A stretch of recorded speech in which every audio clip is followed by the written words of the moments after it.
दोस्तों नमस्कार, स्वागत है आपका बड़ी खबर बड़े खुलासे में। दोस्तों, मोदी जी ने बंगाल के चुनाव की जोरदार शुरुआत की है और शुरुआत में ही उन्होंने तय कर दिया कि अब सरकार बनने के बाद सबसे पहला प्रहार यदि होगा तो वो घुसपैठ पर होगा।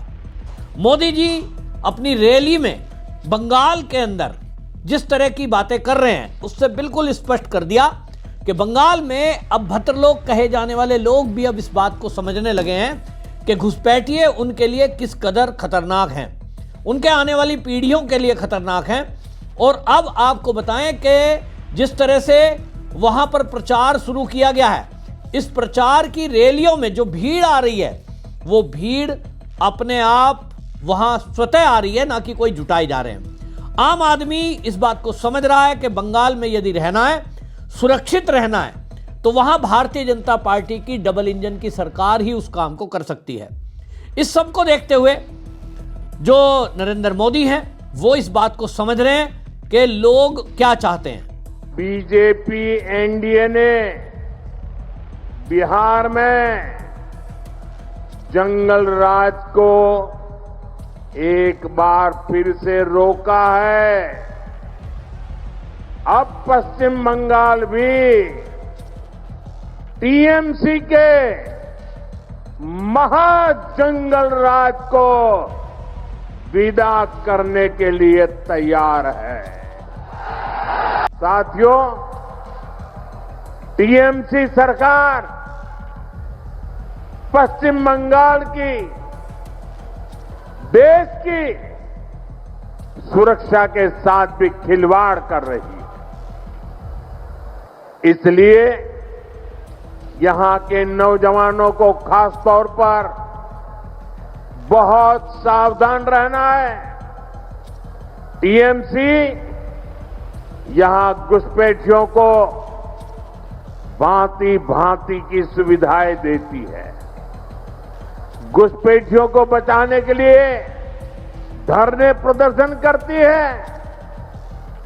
आप याद रखिए, टीएमसी को घुसपैठिए इसलिए पसंद है क्योंकि वो इनके पक्के वोट बैंक है। घुसपैठियों को बचाने के लिए टीएमसी किसी भी हद तक जा सकती है। बीते 11 वर्षों से केंद्र सरकार टीएमसी सरकार को बार बार चिट्ठी लिख रही है कि बंगाल के बॉर्डर पर फेंसिंग लगानी है, इसके लिए जमीन चाहिए। लेकिन टीएमसी को कोई फर्क नहीं पड़ता। टीएमसी ऐसे गिरोहों को संरक्षण देती है जो घुसपैठियों को सुरक्षा देते हैं, उनके लिए फर्जी डॉक्यूमेंट बनाते हैं। साथियों, समय आ गया है जब घुसपैठ को भी पूरी तरह रोकना होगा। और जो लोग बीते दशकों में फर्जी कागज बनाकर यहां घुल मिल गए हैं, उनकी पहचान करके उन्हें उनके देश वापस भी भेजना होगा। ये काम कौन कर सकता है? ये काम कौन कर सकता है? ये काम कौन कर सकता है? ये काम कौन कर सकता है? ये काम आपका एक वोट कर सकता है। आपके वोट की ताकत है। आपका वोट ये सारे सपने पूरा करा सकता है।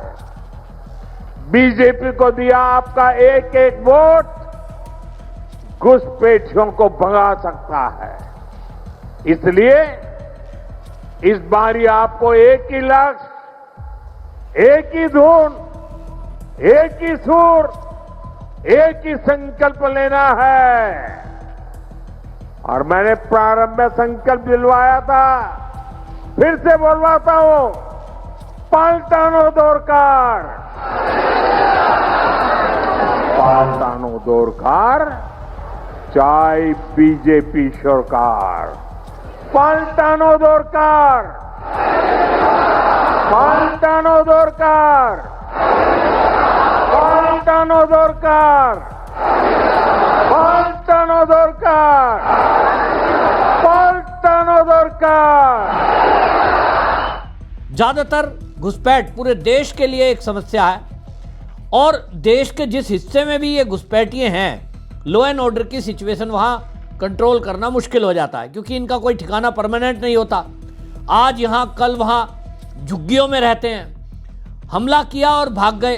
इसी तरह से ये जो गड़बड़ी हो रही है अब इस मामले में ये देखने को मिल रहा है कि लगातार इस तरह की चीज़ें हो रही हैं।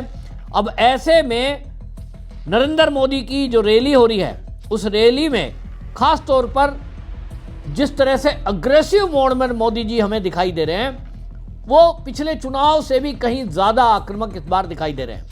खास बात यह कि ममता बनर्जी की रैलियों में अगर हम देखें तो वहाँ वो मोदी को टारगेट करने के बजाय अमित शाह को टारगेट कर रही हैं। जो ममता बनर्जी है वो इस बात को समझ रही है कि उन्हीं की तरह आंदोलन से निकली हुई एक पार्टी जिसका नाम आम आदमी पार्टी है, वहां एक गलती केजरीवाल ने की कि वो मोदी पर प्रहार करते थे। मोदी पर प्रहार करोगे तो लोगों के सेंटिमेंट हर्ट होंगे क्योंकि मोदी जी देश के लोकप्रिय नेता हैं और बिहार में कांग्रेस ने जो गलती की थी बिहार में उसका नतीजा उसे खामियाजा भुगतना पड़ा। देखा कि किस तरह से लोगों ने मोदी की मां का अपमान करने पर कांग्रेस का सफाया कर दिया। ममता बनर्जी इस मुद्दे पर संभल कर चल रही है और इसलिए मोदी पर कोई भी हमला वो नहीं कर रही हैं। जो भी हमला है वो अमित शाह को टारगेट कर रही हैं क्योंकि अमित शाह मोदी की तुलना में उतने लोकप्रिय नहीं है, बल्कि यूं कहें लोकप्रिय ही नहीं है। तो ममता बनर्जी ने अपनी रणनीति बदली और इसीलिए वो एक तरफ अमित शाह को टारगेट कर रही हैं, दूसरी तरफ ईडी सीबीआई का नाम लेकर और चुनाव आयोग का नाम लेकर वो लोगों को ये बताने की कोशिश कर रही हैं कि भाई अभी भी उनका आधार कम नहीं हुआ है और जो चुनाव आयोग है वो अमित शाह के इशारे में काम कर रहा है, उनको हराने के लिए काम कर रहा है। ये बात अलग है कि एसआईआर प्रक्रिया में जो गड़बड़ियां पकड़ में आई हैं उसमें सबसे ज़्यादा टीएमसी के कार्यकर्ता बीएलओ पर दबाव बना रहे हैं और बीएलओ पर दबाव ही नहीं, जो एंट्री हो रही है उस एंट्रियों में जो गड़बड़ी पाई गई है उस पर तो सुप्रीम कोर्ट में भी जो सुनवाई हो रही है उसमें फैसला हुआ।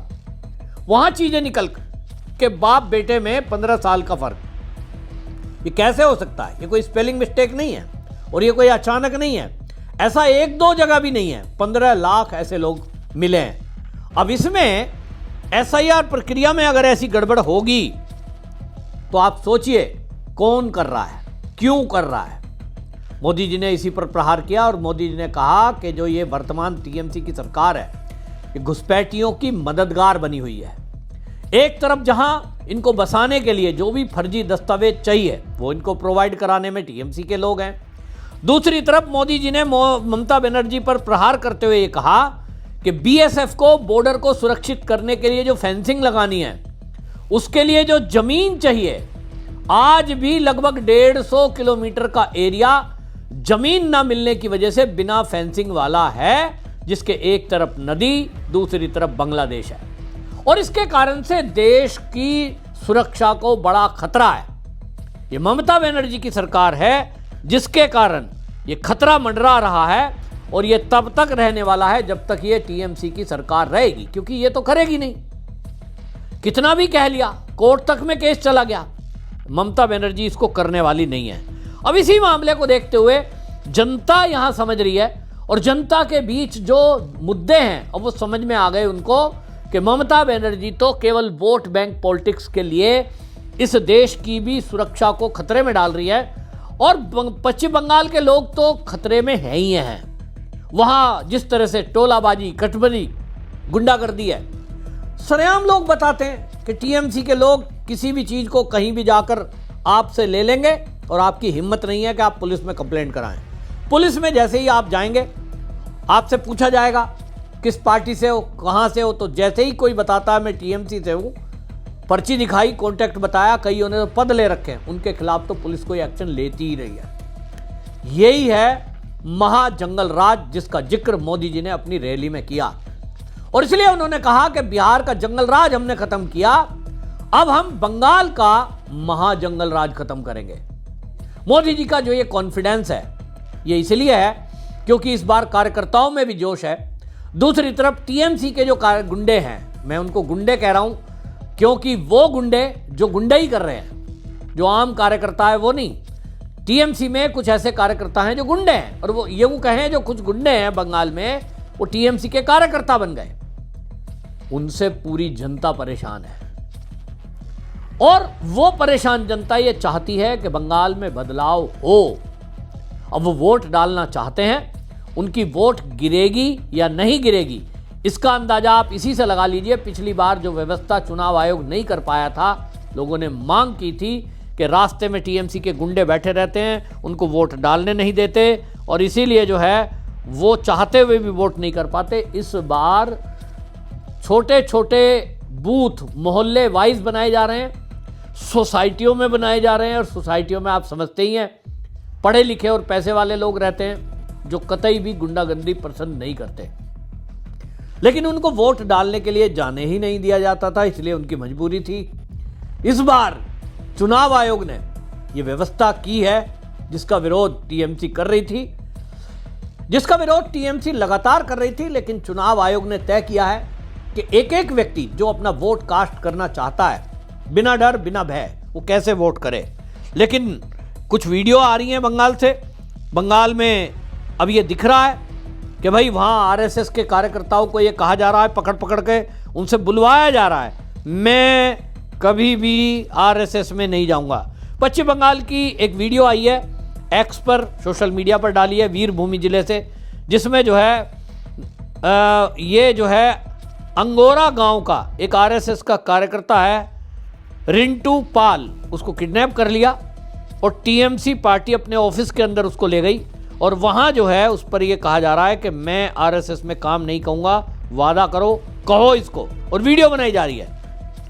वो कह रहा है जी मैं भविष्य में आरएसएस के लिए काम नहीं करूंगा, मुझे जान बख्श दो मेरी। उसकी वीडियो बनाकर वायरल की जा रही है, और वायरल किसने की है? वीडियो टीएमसी के गुंडों ने डाली है। वो बाकी आरएसएस कार्यकर्ताओं को डराने के लिए उस वीडियो का इस्तेमाल कर रहे हैं कि यदि तुमने भी ये कोशिश की कि आरएसएस के लिए काम किया तो तुम्हारा हाल भी यही होगा जो इस हम रिंटू पाल का कर रहे हैं। मतलब मार पीट गुंडाई, और हो सकता है हत्या कर दें। ये कोई बड़ी बात नहीं है। तो एक दहशत फैलाने का काम किया जा रहा है।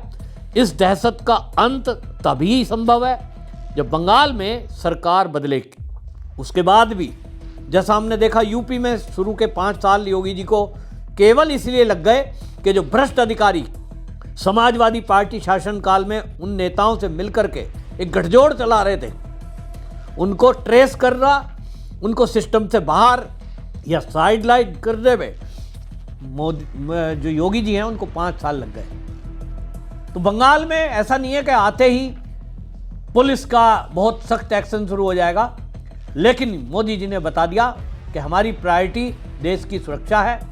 तो एक तो बॉर्डर पर फेंसिंग लगाई जाएगी जो ममता बनर्जी के चलते नहीं लग रही है। दूसरी बात, घुसपैठियों पर कड़ा प्रहार होगा। एक तरफ से खोज शुरू होगी और एक एक करके बंगाल से जितने भी घुसपैठी हैं उनको निकालकर बाहर ही नहीं, उनके देश वापस भेजा जाएगा। ये मोदी जी ने आम जनता को कहा है, जिसके कारण ये समझा जा रहा है कि बंगाल में इस बार मोदी जी का वादा काम आएगा। ममता बनर्जी की सरकार जाएगी और भारतीय जनता पार्टी की सरकार पूरे बहुमत के साथ बंगाल में अपनी सरकार बनाएगी। आपकी क्या राय है? कमेंट में जरूर लिखें, वीडियो शेयर करें। वंदे मातरम।